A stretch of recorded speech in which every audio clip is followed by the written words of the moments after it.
ایک بات تو آپ کو بتا دیں، سائفر کے حوالے سے یہ میٹر، سائفر اوریجنل کس کے پاس ہوتا ہے؟ سائفر اوریجنل ہوتا ہے منسٹری آف فارن افیئرس کے پاس، ایک کاپی اس کی ہوتی ہے، دوسری اس کی کاپی بھی نہیں بنتی، وہ کوڈڈ فارم میں ہوتا ہے۔ اس کا مفہوم لکھ کے سیکرٹری فارن افیئرس وہ 4 اشخاص کو بھیجتا ہے،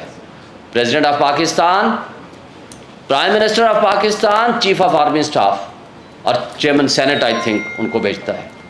اب اس کے اوپر جب پرائم منسٹر صاحب کے پاس وہ کاپی آتی ہے، وہ میٹر کیبنٹ میں جاتا ہے، کیبنٹ میں وہ ڈی کلاسیفائی ہوتا ہے،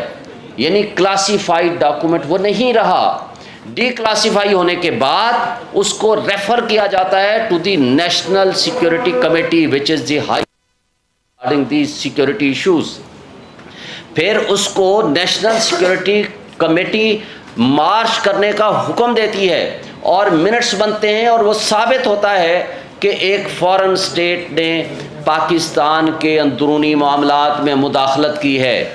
اور پھر اس کے بعد اس زمانے میں عمران خان صاحب ایک کمیشن بناتے ہیں جنرل ریٹائرڈ طارق کی سربراہی میں، جو کہ وہ معذرت کر لیتے ہیں۔ اس دوران اسپیکر کے ذریعے اور پریزیڈنٹ صاحب کے ذریعے چیف جسٹس آف پاکستان کو سائفر کے وہ کنٹینٹس بھیجے جاتے ہیں، اور ان کو ریکویسٹ کی جاتی ہے کہ آپ اس کے اوپر کمیشن بنائیں، جوڈیشل کمیشن، کیونکہ یہ ملک کی سالمیت کا سوال ہے، ملک کی خود مختاری کا سوال ہے، تو اس کے اوپر کمیشن نہیں بنتا۔ پھر اس دوران ووٹ آف نو کانفیڈنس ہو جاتی ہے۔ پھر دوبارہ یہ میٹر نیشنل سیکورٹی کمیٹی میں ہیڈڈ بائی شہباز شریف صاحب جاتا ہے، پھر اس کے دوبارہ منٹس بنتے ہیں، اور اس کے اندر اسد مجید کو ایمبیسڈر کو طلب کیا جاتا ہے، وہ آ کر ان کنٹینٹس کی تصدیق کرتے ہیں، نہ صرف ان کی تصدیق کرتے ہیں بلکہ اس کو کورابریٹ کرتے ہیں اور اس کا ایکسپلین کرتے ہیں۔ پھر اس ایکسپلینیشن کے ساتھ وہ منٹس بنتے ہیں۔ پھر شہباز شریف صاحب فلور آف دی ہاؤس پہ کھڑے ہو کر یہ تقریر فرماتے ہیں کہ جناب اس کے اندر دھمکی آمیز گفتگو ہے۔ تو مجھے بتا دیں وہ دھمکی آمیز گفتگو پھر کیا تھی؟ اور پھر نہ صرف دھمکی آمیز گفتگو کا ذکر ہوتا ہے بلکہ وہاں کہا جاتا ہے کہ ہم ایک ہائی پاورڈ انکوائری کمیشن یا کمیٹی بنائیں گے، لیکن وہ آج تک نہیں بنتی، اس لیے کہ پورا جھگڑا اس بات پہ رہا کہ مداخلت تو ہم تسلیم کرتے ہیں لیکن سازش تسلیم نہیں کرتے ہیں۔ تو ہم یہ سوال کرتے ہیں کہ حضور سازش میں تو آپ خود ملوث ہیں، تو آپ اپنے خلاف کیوں انکوائری کمیشن بٹھائیں گے، اپنے خلاف کیوں تحقیقات کرائیں گے؟ تو جب مداخلت ایڈمیٹڈ ہے تو اس کے کنٹینٹس ایڈمیٹڈ ہیں، سائفر کی آج بھی موجودگی ایڈمیٹڈ ہے، اور پھر اتفاق سے سائفر کی contents to some extent leak ہو جاتے ہیں انٹرسیپٹ کے ذریعے۔ جب سوال کیا جاتا ہے امریکی ترجمان سے تو وہ اس کو ڈینائی نہیں کرتے، تو وہ کہتے ہیں کہ 2 سفیروں کے درمیان ہونے والی گفتگو ہے، لہٰذا یہ اسٹیٹ لیول پہ ہم نے نہیں کیا۔ تو مجھے بتا دیں اس کنٹینٹس کے ایڈمیشن کے بعد کیا اس میں کوئی شک و شبہ آج باقی رہ گیا ہے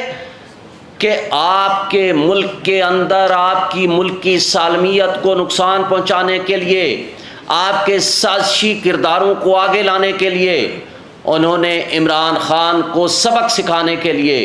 ان کو سائیڈ لائن کرنے کے لیے یہاں کے ہینڈلرز اور لوکلز کو ساتھ ملا کر کے جو واردات کی ہے، کیا اس کے سازشی کردار آج مدعی نہیں بن کے بیٹھے ہیں؟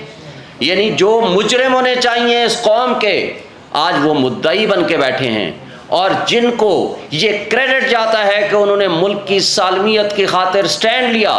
جنہوں نے ملک کی خود مختاری کے اوپر سٹینڈ لیا، آج ان کو آپ ملزم بنا کے بیٹھتے ہیں۔ یہ کتنی افسوسناک بات ہے، اور کتنا، اور پھر اس سے آگے آپ بڑھیں تو who is the competent authority to decide this issue, کہ کون سا ایشو جو ہے ڈی کلاسیفائی ہونا چاہیے اور اس پہ کیا پالیسی ڈیسیژنز ہونے چاہیے؟ That is the cabinet, that is the prime minister and the ministers. یہ رولز آف بزنس کے مطابق بھی، مصطفیٰ امپیکس کی ججمنٹ کے مطابق بھی جو کہ رپورٹڈ ججمنٹ ہے PLD 2016 سپریم کورٹ پیج 808، اور آئین اور قانون کے مطابق بھی اور رولز آف بزنس کے مطابق بھی وہ کیبنٹ ہے۔ اور کیبنٹ جب فیصلہ کر لے کہ ملک کو، قوم کو ایک انٹرنل تھریٹ ہو یا ایکسٹرنل تھریٹ ہو، جب قوم کو اعتماد میں لینا ہو تو وہ فیصلہ پرائم منسٹر اس کی کیبنٹ نے کرنا ہے۔ یہاں بدقسمتی سے جب انٹرسیپٹ کا یہ معاملہ سامنے آ گیا تو یہاں کے اداروں میں کھلبلی مچ گئی،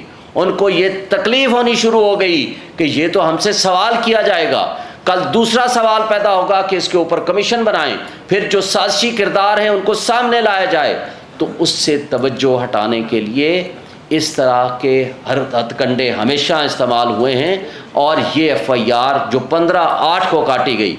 سوال یہ پیدا ہوتا ہے کہ اگر FIR 15/8 کو کٹ گئی تھی تو پھر کیا وہ وجوہات تھیں؟ نہ تو اس FIR کی کاپی کسی میڈیا پرسن کے پاس تھی، اور ہم نے مسلسل جدوجہد کی اور کوشش کی کہ ہمیں کاپی مل جائے، ہمیں بھی کاپی نہیں ملی تاکہ ہم بیل بیفور ریسٹ کرا سکیں۔ اور کل جب آپ کے سامنے یہاں پریس کانفرنس کر کے ہم گئے ہیں، ابھی شاہ محمود قریشی صاحب گھر پہنچے ہی تھے تو ان کو گرفتار کر لیا گیا۔